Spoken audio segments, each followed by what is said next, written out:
Then we go also in Proverbs chapter 19, reading from verse 11 to verse 20. A man's discretion makes him slow to anger, and it is his glory to overlook a transgression. Just very wise to not rise to things, get angry, but to rather love covers a multitude of sins, rather not nitpick on every little thing.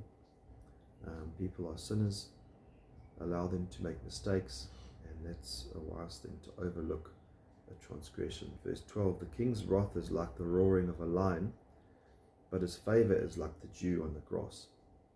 And this is really a call to submit to the governing authorities. They have the power. God has put them in power. Power to throw us into jail, the power to bless, the power to govern.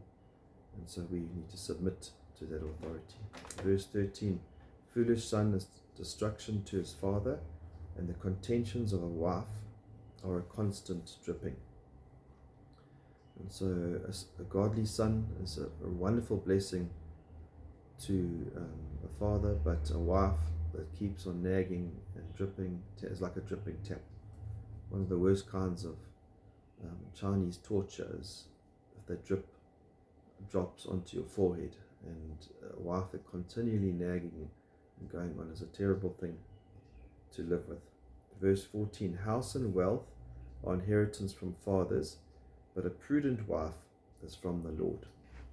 Inheritance comes through from the fathers who are working, but a prudent wife is from the Lord. Again, an excellent wife, according to Proverbs 12:4, is the crown of her husband. It's a wonderful thing not to have a dripping tap, but to have an excellent wife. It's a real blessing. It says, and she who brings shame is like rottenness to his bones. So blessing is a prudent or an excellent wife. Verse 15, laziness casts into a deep sleep, and an idle man will suffer hunger. Many proverbs, a repetition of those that are lazy. It's important that we're hardworking. God is, yes, the land is cursed, but we be commanded to work hard to put food on the table. Verse 16, he who keeps the commandments keeps his soul, but he who is careless of conduct will die. And that's really a summary. God's given us his word, he's given us the commandments, we live by them, we're blessed. We disobey them, we're cursed. Verse 17, one who is gracious to a poor man lends to the Lord, and he'll repay him for his good deed.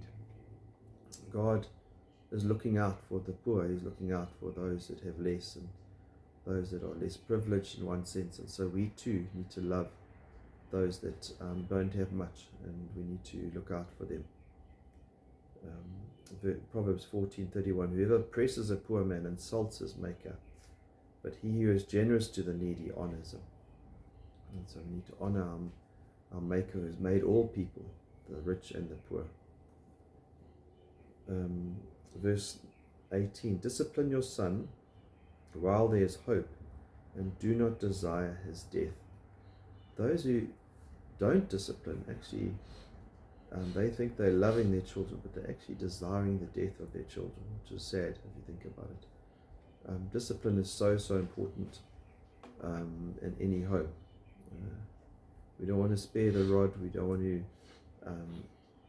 not correct that bent out of the children. When they're born sinners, they need to be corrected, they need to be disciplined. It's so important. And we neglect that, we're actually neglecting to love them, and we actually desire their death. Proverbs 3 verse 11 to 12, my son, do not despise the Lord's discipline, or be weary of his reproof. For the Lord reproves him whom he loves, as a father the son in whom he delights. And so love is connected to discipline.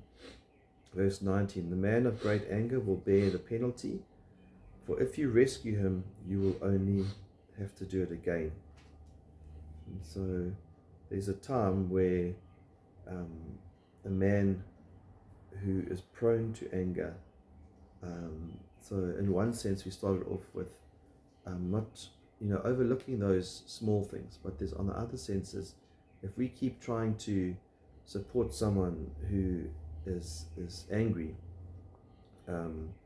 it says, if you rescue him, you will only have to do it again. In other words, there's certain people that will just never learn. It doesn't matter how often you try and help them, they never learn. Verse 20, listen to counsel and accept discipline, that you may be wise the rest of your days. And so we want to be those who accept discipline, who receive a rebuke, not those who always just respond in anger and come up with excuses and end up going round and round in circles, repeating the same mistakes over and over again.